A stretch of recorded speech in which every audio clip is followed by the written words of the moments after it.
So it's actually very simple to create a campaign. You just go click on the promote button. Okay, boost engagement with your pins, get traffic to your website, boost engagement with your pins. You give a campaign name, let's say test 1, a start and an ending date. Then you can put like $10, for example, and you pick a pin. The idea is that we don't have right now what pins to promote, so they will pick automatically the pins that you have in your account.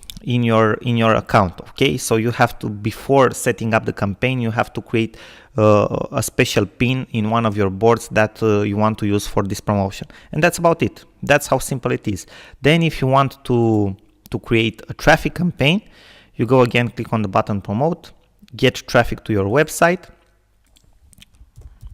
Again, test 1, an end date, a daily budget, let's say $3 per day, and you pick again a pin with which you want to get traffic to your website. Okay, so you have to create the pins before you create the campaigns, okay, for your promotion. And that's it, guys. It's actually very, very simple.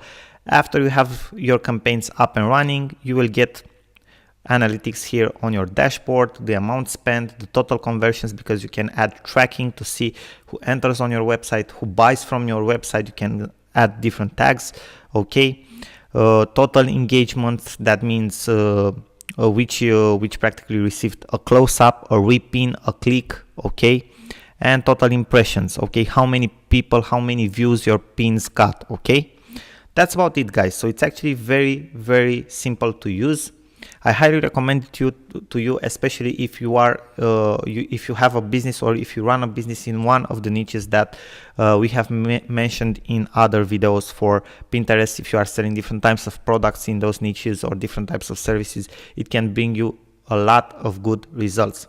Thank you very much, guys, for your attention. I will see you in our next videos. Bye bye for now. I hope this was helpful for you. Good luck to you. Sorin here.